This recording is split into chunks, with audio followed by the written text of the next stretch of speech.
নমস্কার বন্ধুরা, দিশানের রান্নাঘরে সবাইকে স্বাগত। আশা করছি আপনারা সকলেই ভালো আছেন। আজকে আবার দুটো রেসিপি নিয়ে এসেছি। আজকে আমরা বানাবো কুদলি ভাজা করব মাছের তেল পটকা দিয়ে, আর তার সাথে মাছের ডিম পাতায় করব। আপনারা সম্পূর্ণ ভিডিওটি দেখতে থাকুন। মা উনুনটা জ্বালিয়ে নিতে নিতে আমি কুদলিগুলো কেটে নিচ্ছি। দেখুন, আজকে এরকম ভাবে ভাজা করব। একটু অন্যরকম হয়ে গেছে।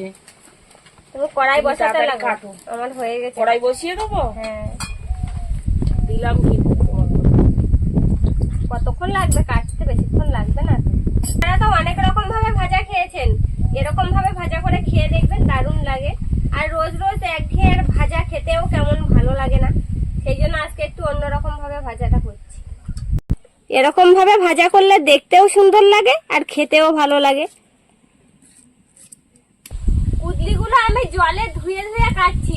কুদলি তো ঢেঁড়সের মতন, কেটে যদি জলে দেওয়া হয় একদম লোদ লোদ হয়ে যায়, সেই জন্য ধুয়ে কেটে নিচ্ছি।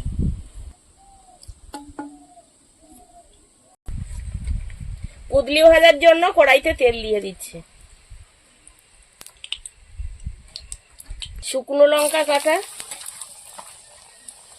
পেঁয়াজের কুচি,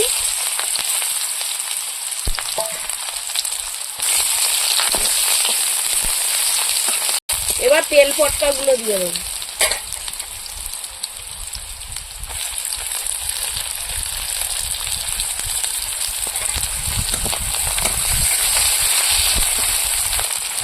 হলুদ, লবণ। আমি লবণ হলুদ কুদলি ভাজায় একেবারে দিয়ে দিলাম। তেল পটকা ফাটছে নাকি ফটাস ফটাস করে। এবার কুদলি গুলো দিয়ে দেবো।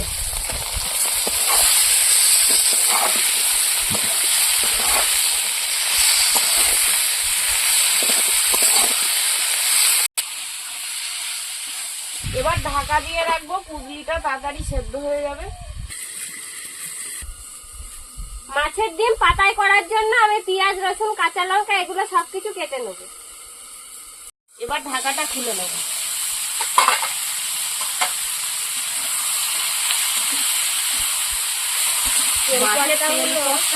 মাছের তেল পটকা দেখো না, শুধু তেল, গন্ধটাও বেরিয়েছে দারুণ। ওই তেলেই কুদলি ভাজা হয়ে যাবে। এভাবে অল্প অল্প ঢাকা দেবো আর ফিরবো আর নাড়া দিয়ে দিয়ে কুদলিটা ভাজা করে নেব। রসুনটা থেতো করে নিচ্ছি। এবার জিরে বেটে নেব।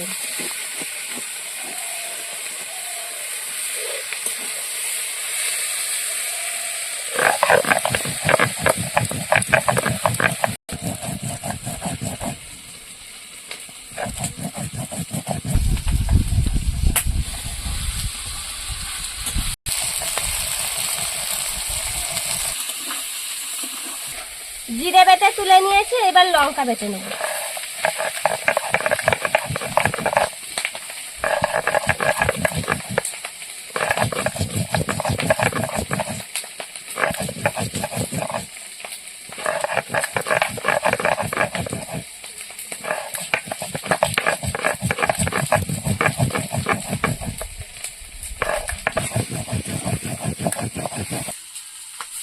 হয়ে গেছে তোমার ভাজা?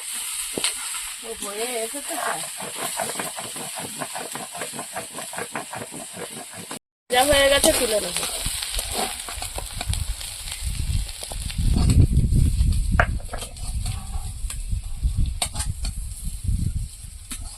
ভেজে নিয়েছি। মাছের ডিম পাতায় করার জন্য ডিমটা মাখিয়ে নেব। ডিমটা মাখানোর জন্য পেঁয়াজের কুচি, কাঁচা লঙ্কার কুচি, রসুন, জিরে বাটা, শুকনো লঙ্কা বাটা। এবার এতে ডিমটা দিয়ে দেবো।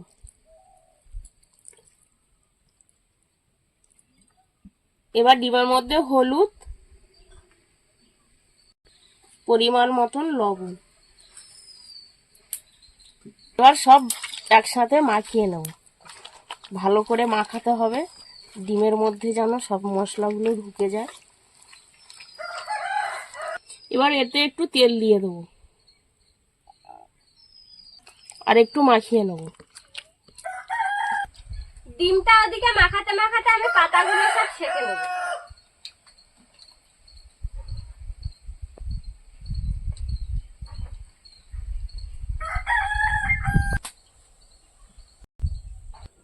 ডিমটা ভালো করে মাখিয়ে নিয়েছি। এবার আমি পাতায় ভাজা করার জন্য উনুনে থালাটা দিয়ে দেবো।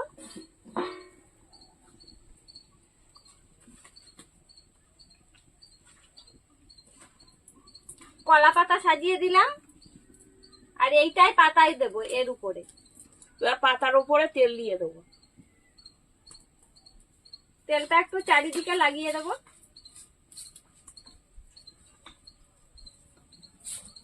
ডিমগুলো পাতার উপরে ঢেলে দেবো।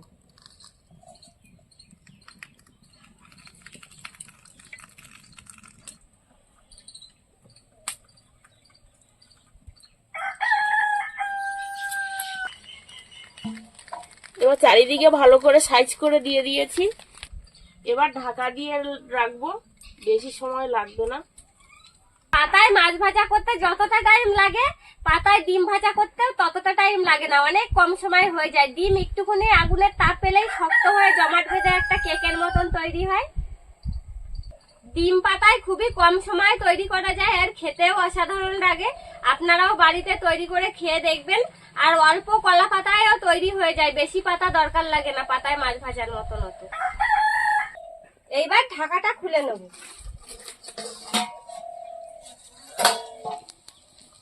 দেখুন কত সুন্দর একটা পিঠের মতন হয়েছে। এইবার নামিয়ে নেব।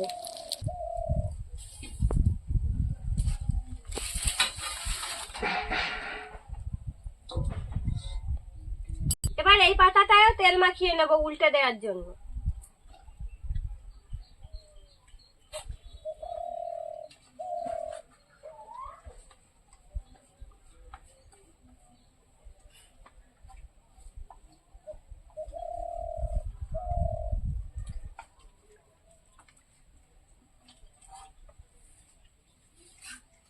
এবার পাতাটা উল্টে দেব, দেখবো এই পিঠটা কেমন হয়েছে।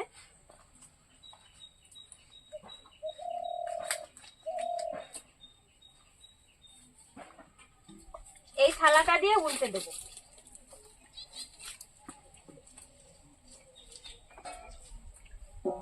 দেখুন পাতাটা হালকা হালকা পুড়েছে, কত সুন্দর হয়েছে দেখুন বন্ধুরা। একদম হালকা হালকা পোড়া পোড়া লেগেছে আর সুন্দর শক্ত হয়েছে। কলা পাতার এই দাগটাও বসেছে দেখুন কত সুন্দর। পেঁয়াজ লঙ্কা গুলো দেখুন ভিতরে কত সুন্দর জমে গিয়েছে, আর এই কলা পাতার দাগও পড়েছে সুন্দর। এইবার এই পিঠটাও হালকা আছে, অল্প অল্প করে ভেজে নেব। একটা কলা পাতা দিয়ে দেবো, দিয়ে আর এই ডিমটা বসিয়ে দেবো। এবার কিছুক্ষণ এরকম ভাবে রেখে দেবো, দিলে হয়ে যাবে। ঢাকা দিয়ে রাখি। আপনারাও এইভাবে বাড়িতে তৈরি করবেন, খুবই কম সময়ের মধ্যে হয়ে যাবে। আর এরকম আরো নতুন নতুন রেসিপি দেখতে আমাদের চ্যানেলটিকে সাবস্ক্রাইব করবেন, আর অবশ্যই পাশে থাকা বেল আইকনটি প্রেস করবেন, তাহলে আমরা নতুন কোনো ভিডিও আপলোড করলে নোটিফিকেশন আপনাদের কাছে পৌঁছে যাবে। আর কে কোথা থেকে দেখছেন কমেন্ট করে বলবেন, তাহলে আমরা আরো নতুন নতুন ভিডিও করার আগ্রহ পাবো। মাছের ডিমের আর এক পিঠটাও হয়ে গিয়েছে, এইবার নামিয়ে নেব। থালাটা নামিয়ে নেই।